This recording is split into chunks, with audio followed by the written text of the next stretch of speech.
Good morning, everyone. It is my pleasure to introduce the one man in my mind so many years. He's dedicated on duty to maintain the money and life for all of the New Yorkers. And he traveling everywhere to know the people condition. And he never think about too far or too much. He only care to his job well for all of the people who he loved, who he cared. Ladies and gentlemen, let me introduce this great man, our State Controller, DiNapoli.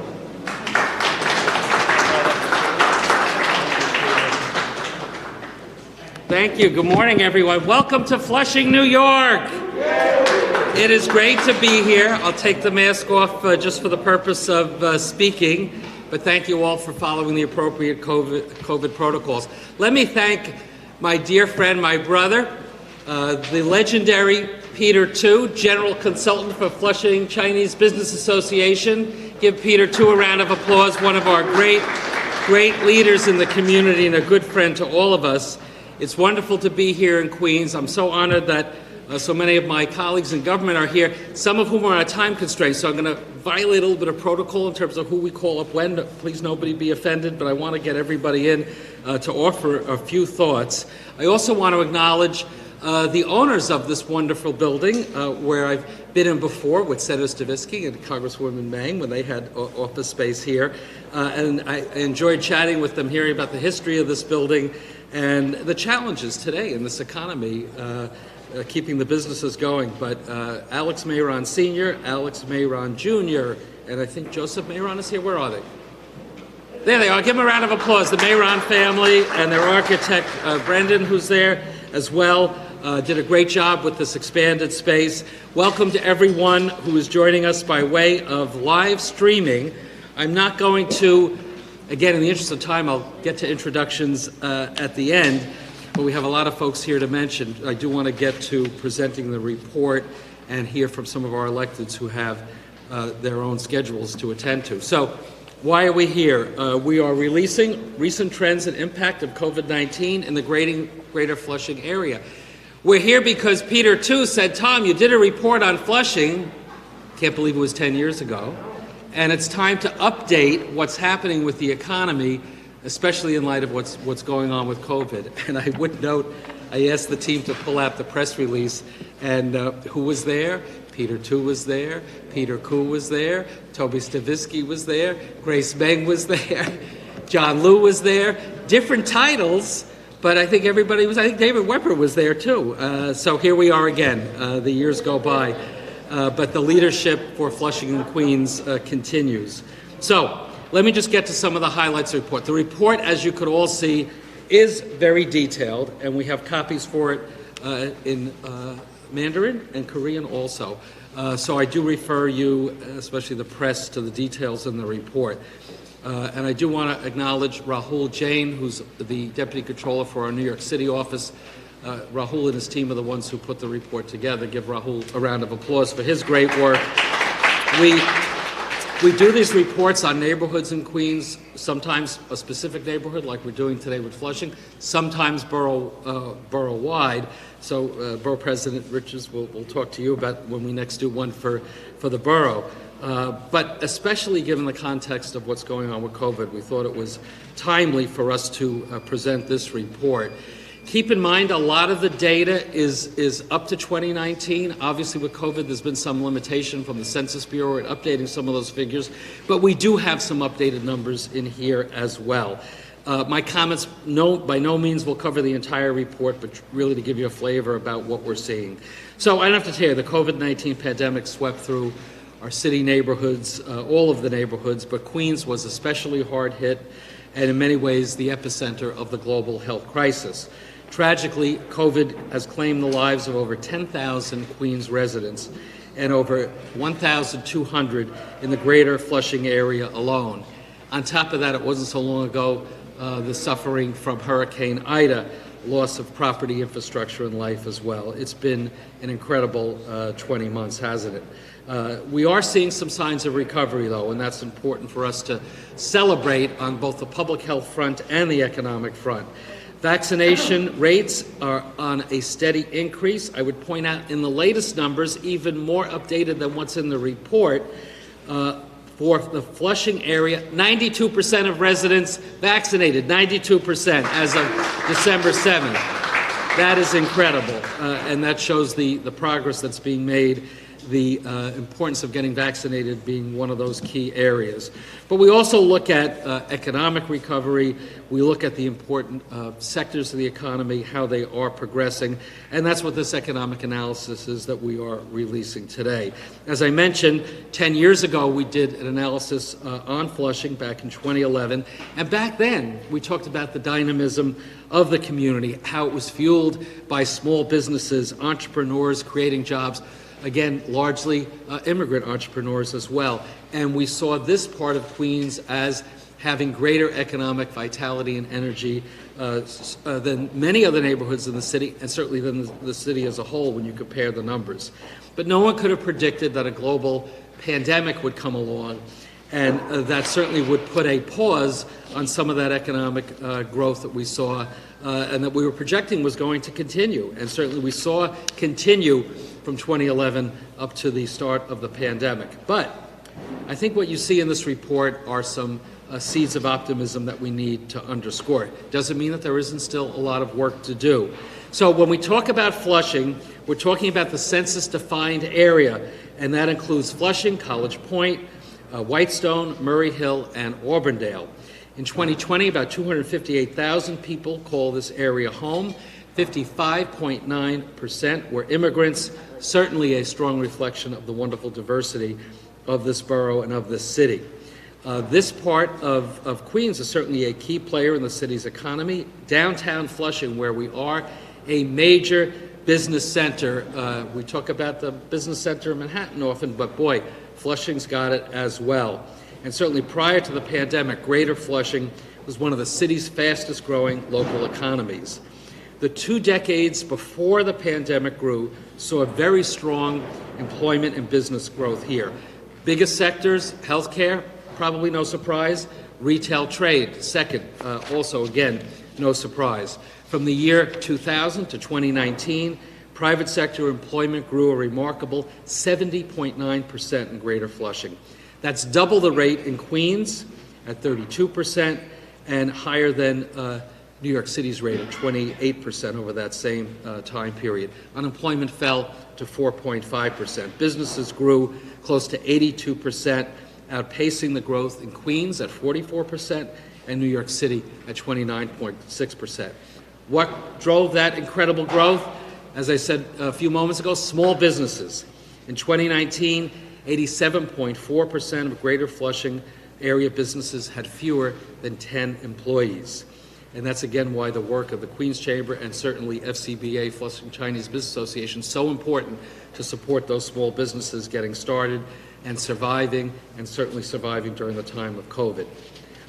But when you see how the small businesses really are the lifeblood for Flushing, how critical they are to the overall economic health of the city, it also is a testament to the resilience of those businesses and the reason for optimism. The pandemic, as I said, stalled the economic progress, but it also exacerbated some problems that had existed before the pandemic. Housing affordability is an issue in this part of Queens. Comparatively, higher poverty rate than other neighborhoods in Queens and in New York City.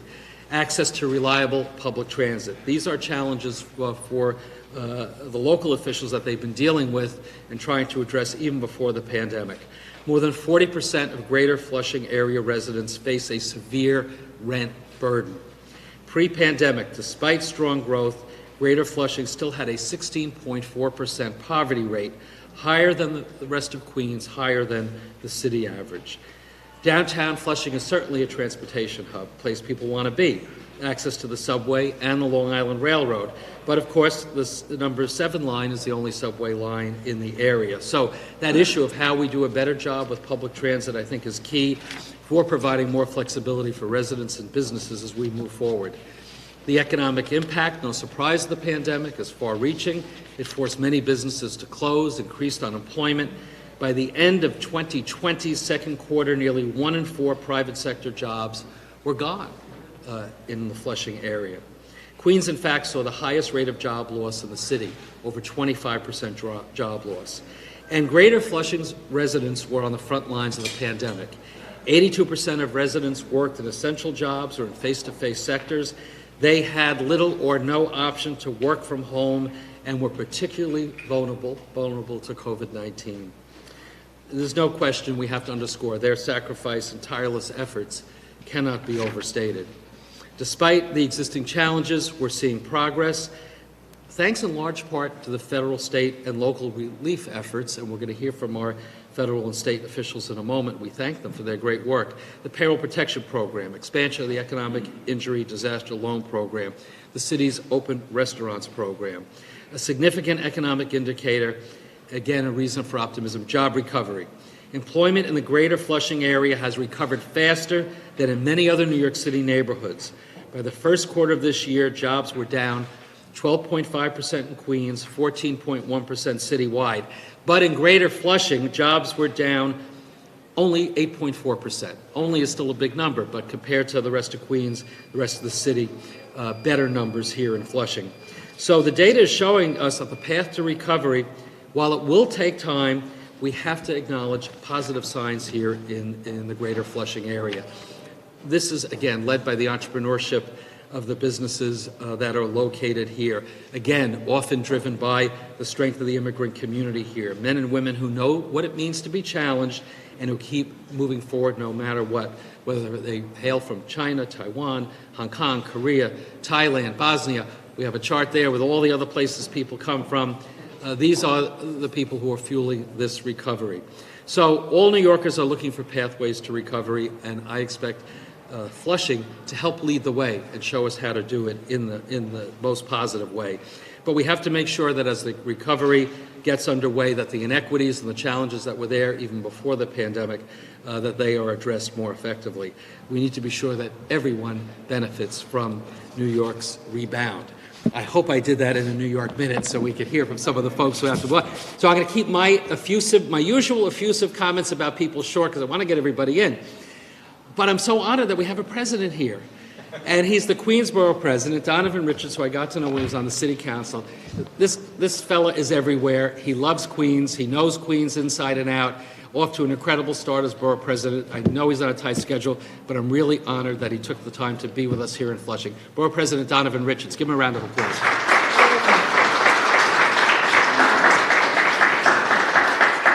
Thank you, Tom, and let's give it up for Tom DiNapoli, who's consistently done this work in giving us snapshots about communities across the borough, and I want to truly thank you because these snapshots give us a real keen opportunity to zero in on how far we've come and how far we have to go. And it is no secret today that Flushing's recovery is front and center as we're here this morning. So I want to thank you once again for this initiative and for this report. And I've been saying for months that the great Queens comeback is well underway. And I think your report proves that, Mr. Comptroller. To my colleagues in government who represent this community so well, Congresswoman Grace Ming, Senators Lieu and Stavisky, Councilmember Koo, I believe our incoming councilmember here is here, Sandra Ung, councilmember-elect. Thank you for your work. And I'm sure you all know that this is Peter Koo's final weeks representing Flushing and the City Council. Peter, it was an honor to work with you in the council and see firsthand the impact you've had on your district. We're all grateful for everything you've done for Flushing. To Peter, too, Joanne, you, and all our community leaders here today, your efforts to uplift those who call communities like Flushing home do not go unnoticed. Thank you as well. Being here today makes me think back to what Flushing was like pre-pandemic. it looked a lot at how it does today. Streets were bustling, stores were packed, the economy was booming. More and more families from East Asia and other parts of the world were coming here every day in search of the American dream. Then we started to hear, unfortunately, about this virus. Most of us reacted with a cool head, but some took it as an invitation to act on their bigotry and target our Asian American neighbors with hatred and violence. Even before the virus hit our borough, Flushing economy took a hit because that pandemic of prejudice had started to take hold. And once again, COVID-19 came to our shores. Queens quickly became the epicenter of the epicenter, with Flushing being one of our hardest hit neighborhoods. The Comptroller's report lays it out in stark detail. 82% of Flushing workers are essential workers or in face-to-face positions, making it impossible for them to work home and fully protect themselves. Let us never forget those who drive our city and why we're here. Nearly 41% of those of Flushing residents were overburdened by rents, as the report points out, and this is why I look forward to continuing to work with all of our partners, but in particular our Congresswoman, as the Build Back Better bill comes back down. We need to make sure that we are addressing these systemic issues across our borough. But once the vaccines rolled out a year ago, Flushing jumped at the chance to roll up the sleeves and keep their community safe, and we are deeply grateful for that. Right from the start, this neighborhood has had one of the highest vaccination rates, and I dare to tout that Queens continues to lead the city in vaccinations. Over 1.7 million residents are vaccinated, and we continue to urge everybody to get their booster shot as we move forward. In closing, I want to thank once again the Comptroller for this report. There's a lot of work, and as optimistic as I am about the future of Flushing, there's still so much work to be done to make sure that those who are living behind closed doors struggling continue to get the resources that they need. This snapshot points us in that direction. May we all continue to work collectively together to make sure that those least amongst us are getting that assistance that they need. God bless you all. Thank you for having me. Hope I did that in the New York message.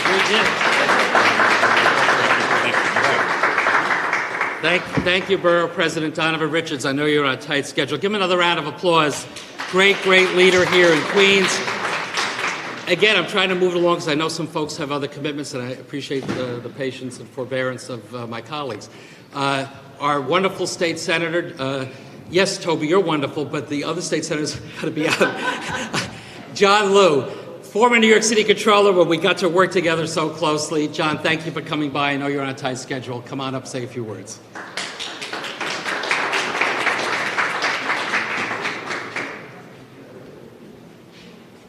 Tom, I wanted you to let Grace go first, but so I'll make it very quick because I agree with everything that Comptroller DiNapoli has said already, and I agree with everything that Dee, our borough president, has said already, and I agree with everything that Grace, Toby, Peter, David, and Ron are going to say. So it's been a great show, man. But I do want to just give a quick thanks to our state comptroller. This is a very special report that he puts together for us every single year. And Flushing, we know, we live here. Tom practically lives here. We know this is the economic engine for the city of New York, for the rest of the state of New York. In fact, I think it's an entire regional economic powerhouse that we have here in Flushing. And when the Great Recession hit a dozen years ago, the rest of the city suffered. But you know, Flushing came out of it pretty well. And that is because of the hard work, the blood, sweat, and tears of our small businesses, many of which are run by immigrants right here in Flushing. And now, then when the pandemic hit, Flushing was hit, as you mentioned, Comptroller, with a double virus, that of the economic, the pandemic, and also another virus, that of hate and bigotry. But it's gratifying to see that your study is indicating that Flushing is starting to rebound and will, in fact, lead the way into a full economic recovery for the rest of the city and the state. So I just want to say thank you for all your great work, and I have to say you have a great team, Tom. You know, you have incredible individuals who work with you day in, day out. She hates it when I do this, but I have to give a special shout out to your deputy comptroller, but a former New York City deputy comptroller, and that's Tina Kim right there. Tina, give a wave.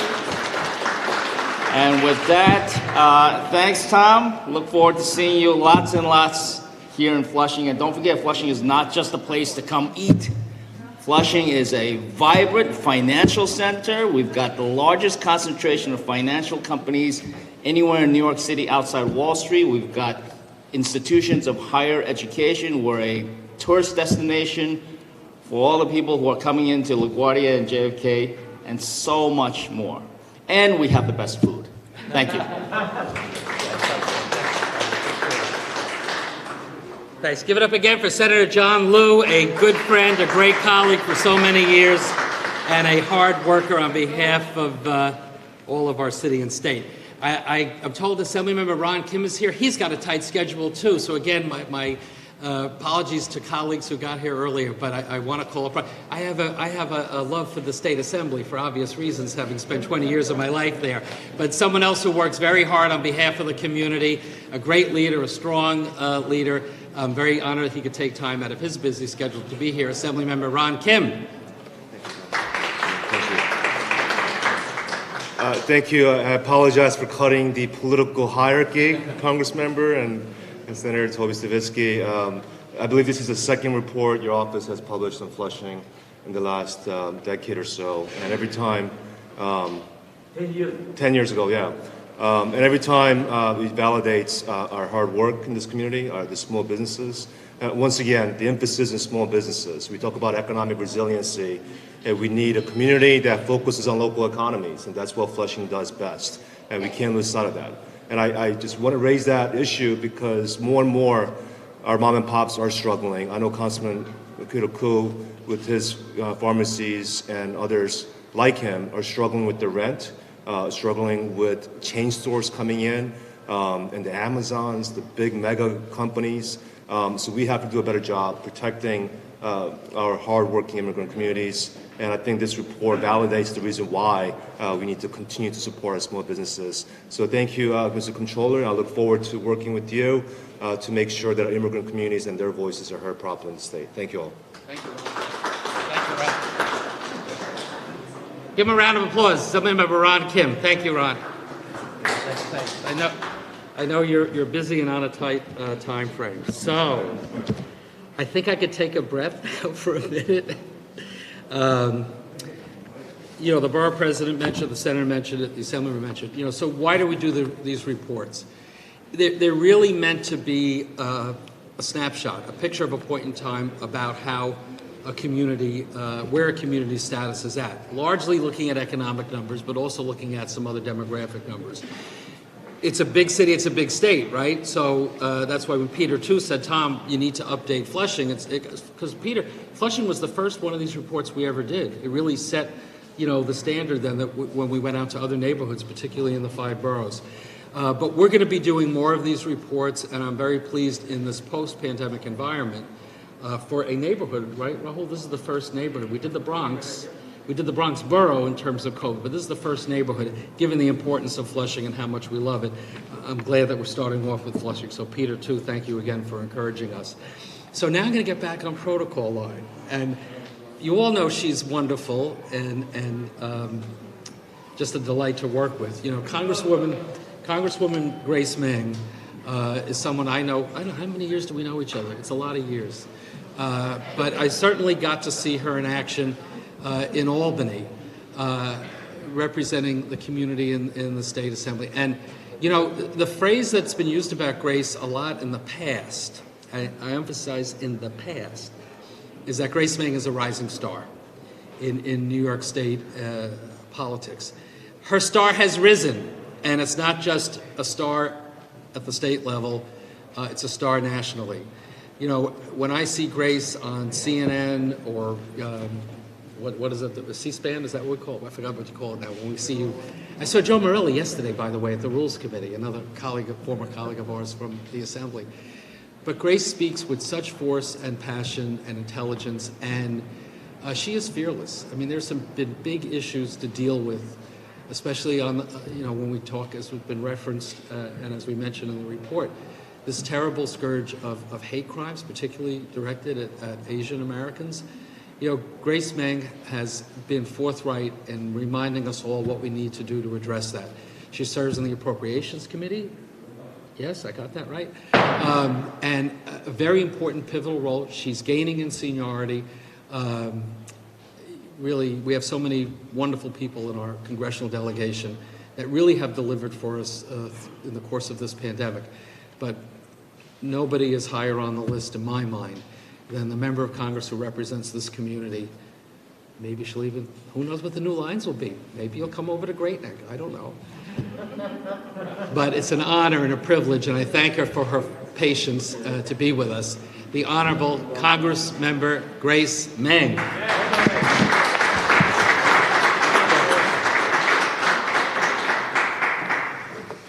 Best guy ever to introduce you. Good afternoon, everyone. I'm Congresswoman Grace Meng, and it's such an honor to be here with all of you today. I, too, am a New York State Assembly alum, so I appreciate the love for the New York State Legislature. I really want to thank you, Tom, Comptroller DiNapoli, for putting this analysis together and for all the great work that you do as our state's Chief Fiscal Officer. We've worked together, so many of us, for so many years, and I'm proud to continue to do so on behalf of our state. And we know that you are no stranger to the borough of Queens and to the Asian American community. I don't have to tell all of you here today that Flushing is a diverse and vibrant community that has grown and thrived. And I've watched it flourish firsthand as someone who grew up in the neighborhood. My dad worked in one of the first Chinese restaurants in Flushing. Can you imagine a Flushing without Chinese restaurants? And it has become a bustling area with lots of restaurants, shops, markets, and other small businesses.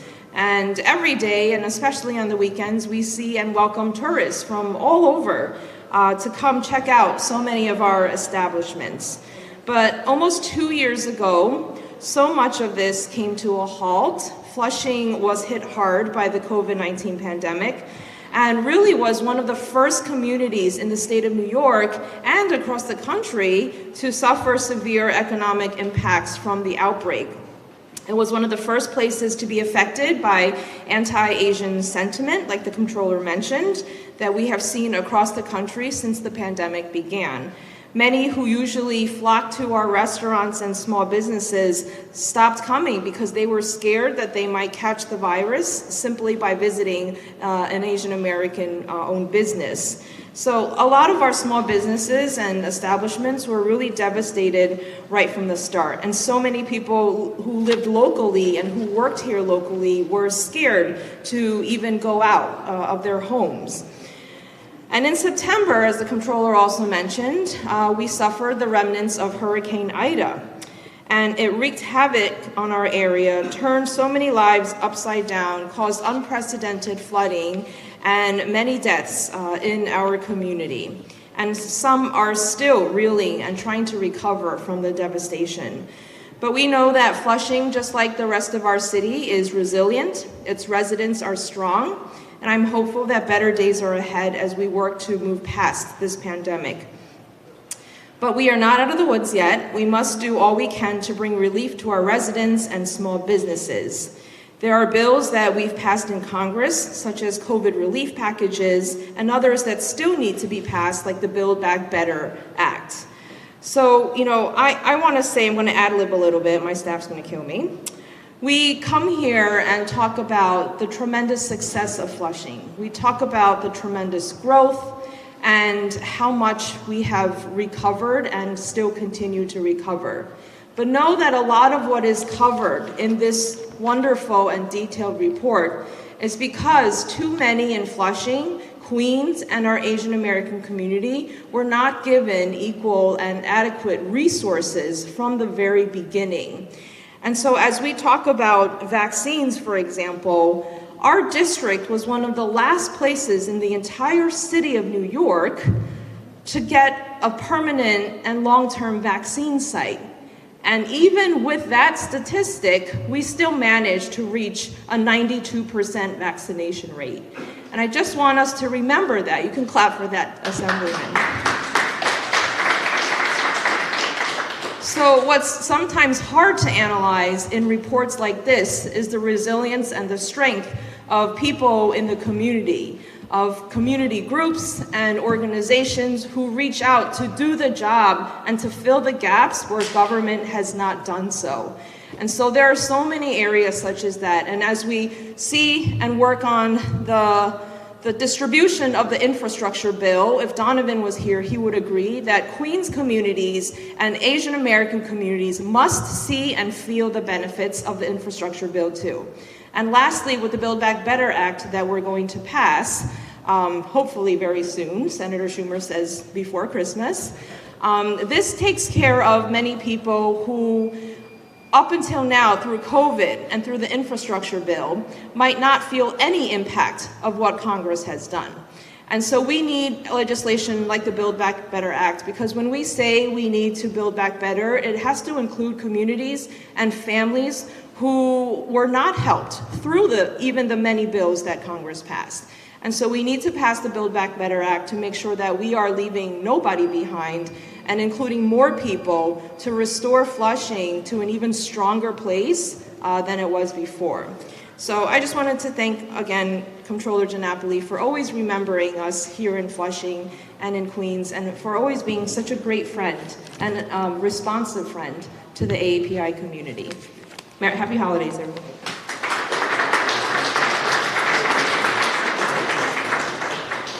Give it up again for Congresswoman Grace Meng. Wonderful comments, and as a congresswoman also pointed, this is meant to be a helpful tool for the elected officials, for the community leaders, for the business leaders. Again, things change, right? Nothing stays the same. It's a snapshot, but hopefully a roadmap to point out strengths and opportunities for improvement.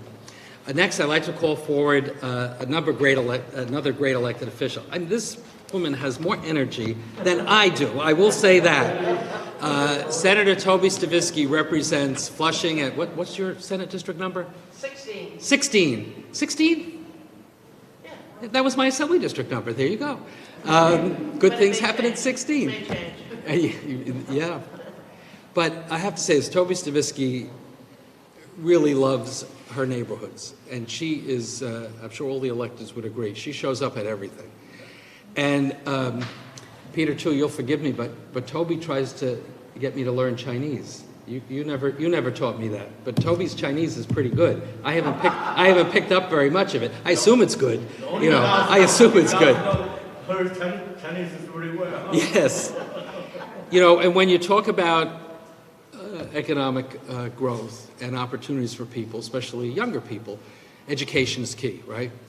In the state legislature, the point person in the state Senate, and really by extension for all of New York State, on issues relating to access to quality and affordable higher education, the point person is Toby Stavisky. This has been her passion.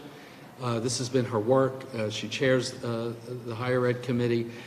So with all the great constituent work she does in the neighborhood, and her just being a very kind and wonderful person to work with, the impact she has on all of us in New York State, all the families, to really work hard to ensure that everyone has access to quality higher education, has been a hallmark of her great, great public service. So it's really a privilege to call forward the Honorable Toby Stavisky, member of the New York State Senate.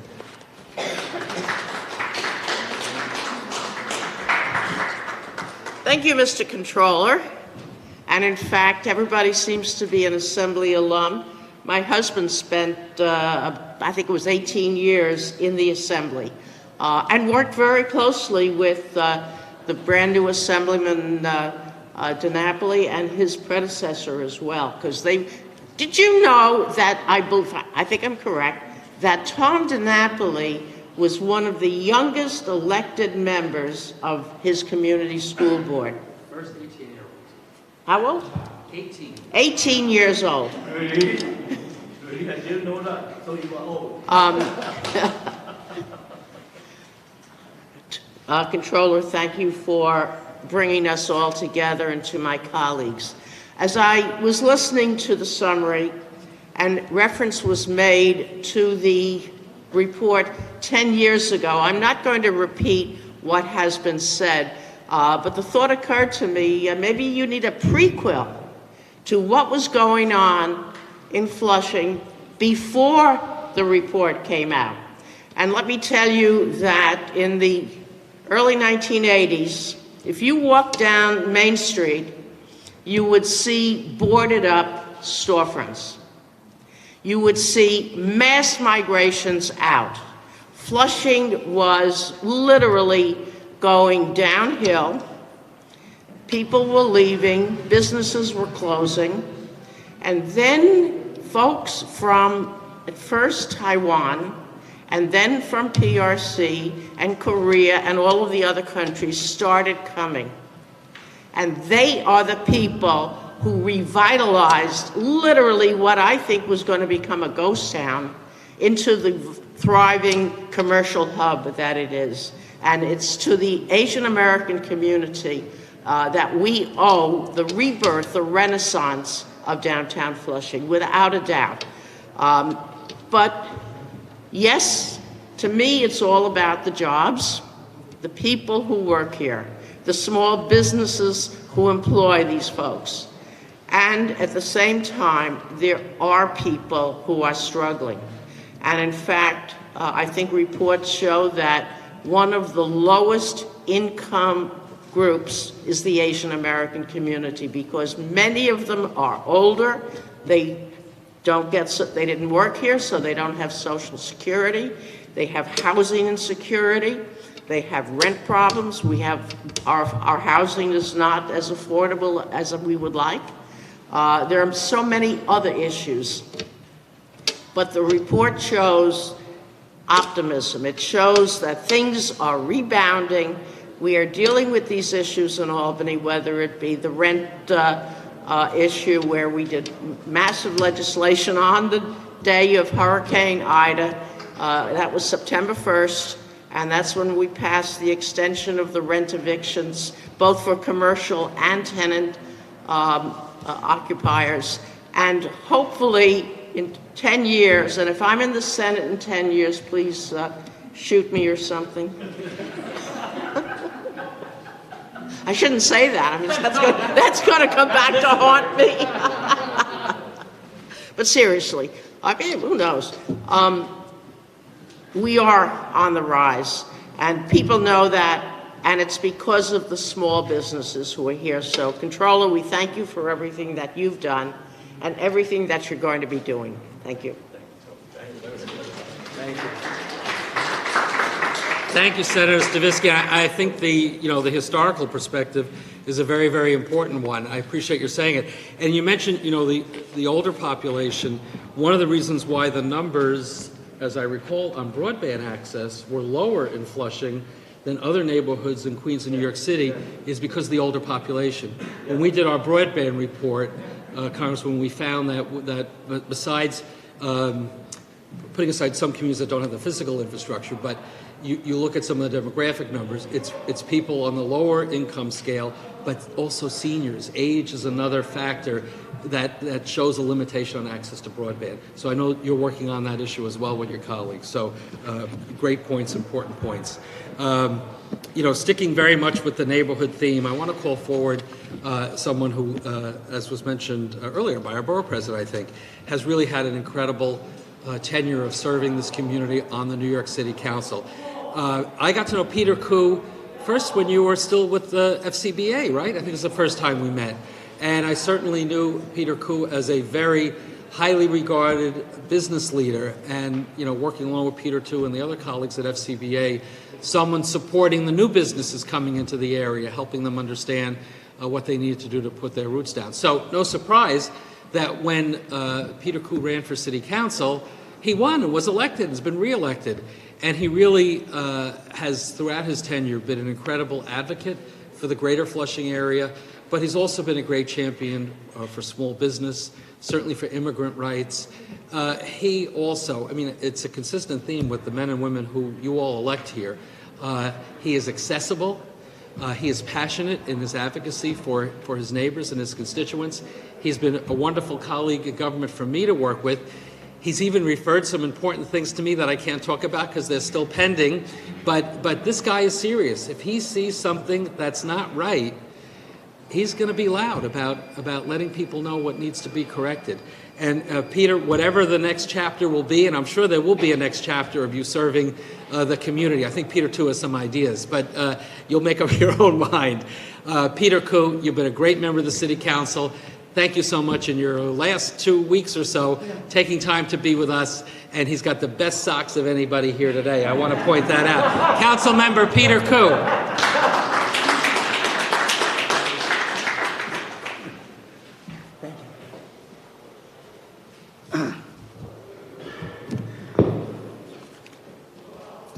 Hello, everyone. Thank you, Controller DiNapoli. Welcome to Flushing. Like they all said, they saved the best for the last. I wish I could say he was the last, but he's almost the last. Right? He's the best, definitely, but not the last. Among the elected. So a year ago, our streets and sidewalks in downtown Flushing were empty. Businesses were closed down, storefronts were boarded up, and thousands of jobs were lost. It was really truly a crisis, and something we never experienced before. Over time, our streets and sidewalks started to fill up again, and today we stand here to talk about our future. The Controller's report highlights the severe impact that the pandemic had on our community and our local economy. But it also highlights our strengths and resiliencies. Flushing has always been a diverse and vibrant community with the support of everyone here today. And we will become a bustling community again, with small business lining our streets and sidewalks full of residents and visitors. So I thank the Controller again for highlighting our community in this report and look forward to working with him and our entire community as we recover. So now I go offline to give some of my thoughts, right? One of the items in the report is that the residents in Flushing are rent burdened, 42%, or almost there, right? One of the reasons the rent is so high in Flushing because the tax is so high, The property tax is terrible high. For a little apartment, from my own experience, I had to pay $7,500 for property tax. It's like $600 something a month just for property tax. So if you added the maintenance for the apartment, it's $1,000 there. So that's why landlord, they charge $250. They only make maybe half of it from the rent. The other half go to the state or the city, and then $400 or $500 go to the maintenance of the building, right? That's one of the reasons. And give you a perspective, I started business long time ago. In 1981, a storefront in Flushing cost only $3,000.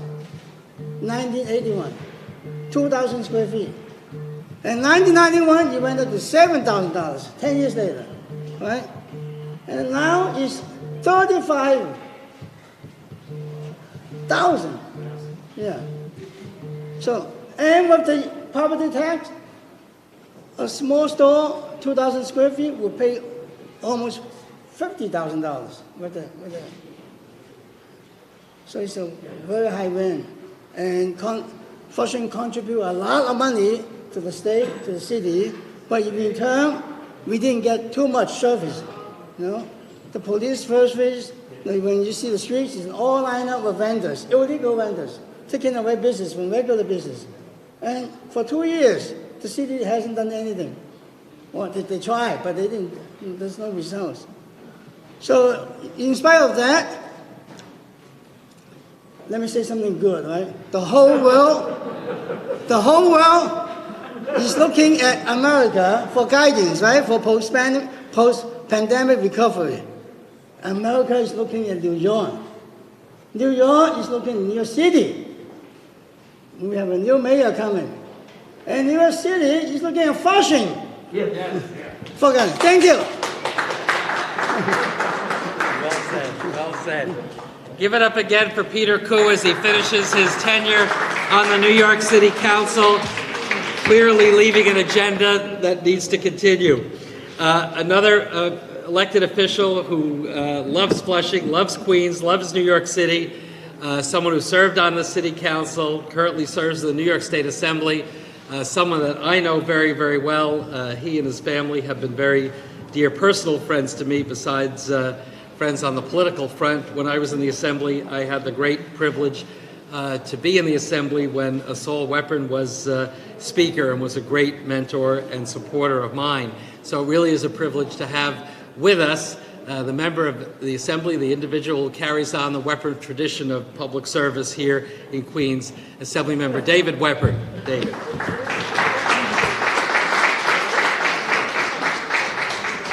Thank you, Tom. Thank you, Tom.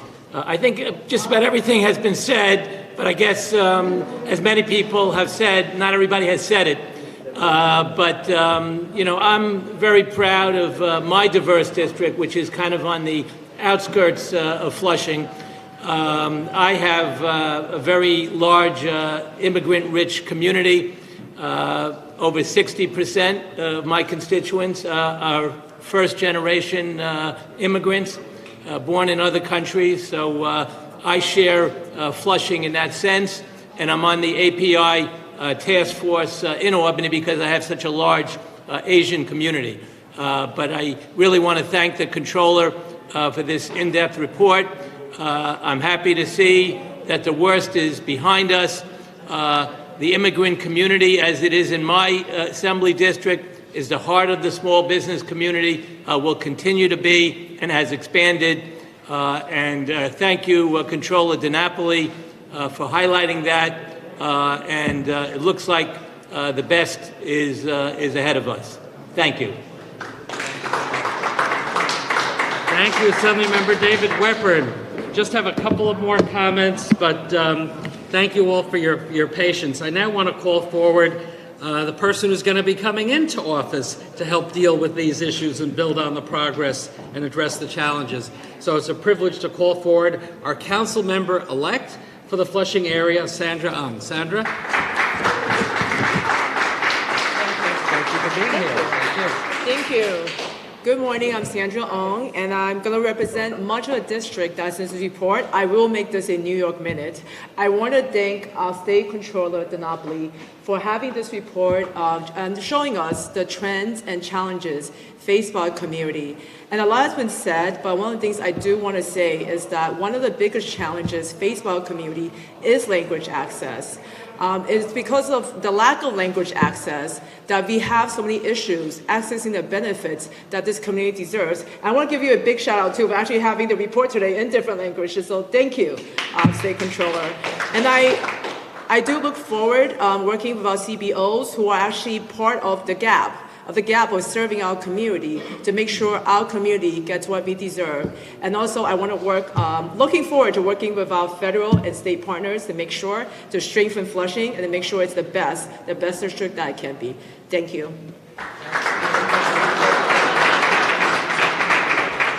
Thank you, Sandra, and we look forward to working with you on all these important issues. A couple more comments, and again, thank you all for your patience. The report obviously is a helpful roadmap for elected officials. It's meant to be a helpful roadmap for community leaders as well, whether that's business organizations, nonprofit organizations, community boards, civic leaders, go down a long list. So I want to give a chance for two of our great civic leaders to offer some comments. First, someone who my office has had the privilege to work with, privileged to honor her at one of our celebrations a couple of years ago, but someone who's a very important leader in the New York City and New York State community. I'm very pleased that she could join us. Joanne Yu, Executive Director of the Asian American Federation. Thank you, Joanne, for your patience.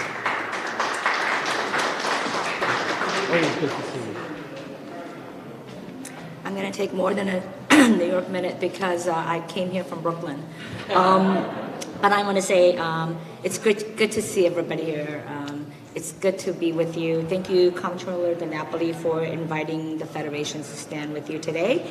So having been around the block a few decades, I have a lot of young friends who go work for government, and many of them ended up at the Comptroller's office. And when I say, what's he like as a boss? Everybody says, oh my gosh, he is the neighbor we all need. He's really smart, he's even-tempered, he's really thoughtful. And then I thought, those are really great qualities for a person in charge of our state finances. He's really smart, he's really thoughtful, and he is really, he's really measured and even-tempered, especially now in this heightened state of political discussion in our state and city. And I want to personally thank him when we held our peace vigil last year at the height of the Asian hate. Comptroller was able to stand with us and deliver remarks. I think that really was an important opportunity for us to hear from him. But as you all know, Flushing is home to more than 112,000 Asians. That's almost 70% of the population. The Comptroller snapshot of Flushing highlights what we have all known. It's an important place for so many immigrants, the most of any New York City neighborhood. Flushing is not just a set of demographics, it's a real place of history. This is where waves of Chinese, Indian, Korean, and other immigrants came to start their families, start their lives as Americans, get jobs, start small businesses. In fact, over 50% of self-employed workers in Flushing area are Asian Americans. Like the other Asian ethnic enclaves, Flushing is revitalizing and has made this area more special. But our history isn't just filled with success. As our elected leaders have spoken, in the midst of a global pandemic, our community was hit by the second pandemic of anti-Asian hate. Our elders were afraid to leave their homes, our parents refused to send their kids to school, and our small businesses closed early in January, and that's when we knew we were in trouble. As we are starting to open up, as we celebrate our growth, we have to remember how much we still have to do to rebuild and reopen our community. We need to use these statistics to reopen and rebuild, to make not just Flushing a flourishing neighborhood, but our entire state.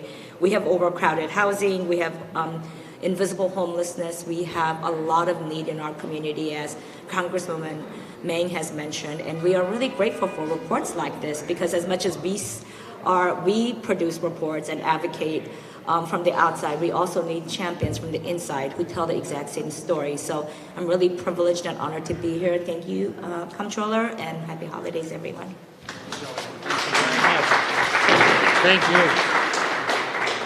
Thank you, Joanne. And I just want to say, I remember being at the vigil, and you moved me so much. I mean, I could not just hear in your voice what you were feeling in response to the hate crimes, I could see it on your face. Right, Grace, I think you'll agree, in the Asian American community, there's no better advocate and champion for what's right and what we need to do to look out for each other than Joanne Yu, right? Joanne, thank you. Give her another round of applause. Thank you so much. We're almost done, but someone wanted to say a couple of words, and I think because the community boards play such an important role, we're going to have Eugene Kelty, chairperson of Queens Community Board 7, offer some thoughts, and then I will wrap it up, and you've all been very patient. Eugene?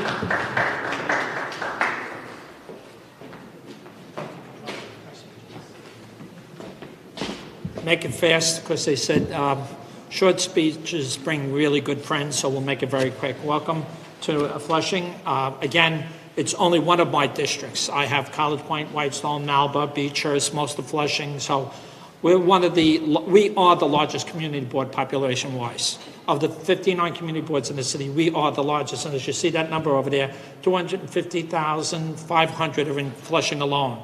We're well over 270, we keep telling the Census Bureau, and we still stay as one board. But we're very happy that the report brings this out. One of the things that I've always fought for on the community board over the 37 years that I've been on, and 25 of them as the chair, is we really need the civic groups, the business group. The Flushing Business Group, the BID, Queens Chamber of Commerce, which is part of our section, but they worry about the whole Queens, which is very important. What's the old story? You have to be in it to win it. So we constantly push that out. We push out for the civic groups and the block groups because they got to tell us what we tell to hear. We then tell the elected officials what's going on.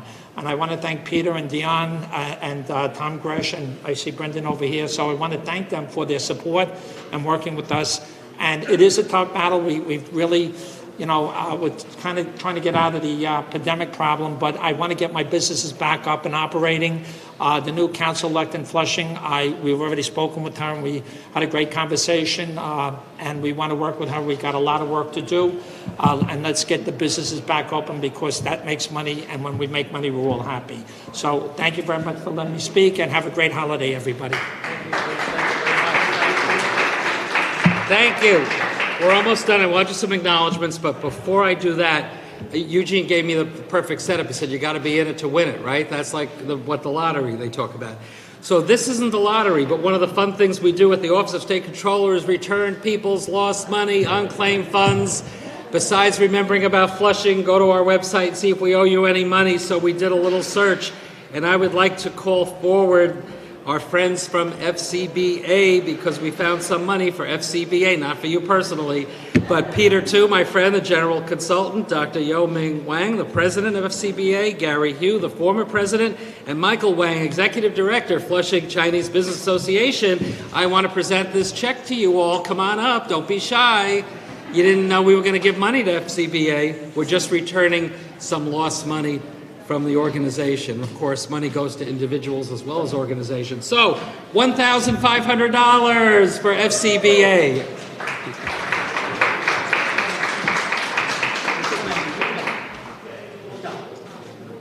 Hold on.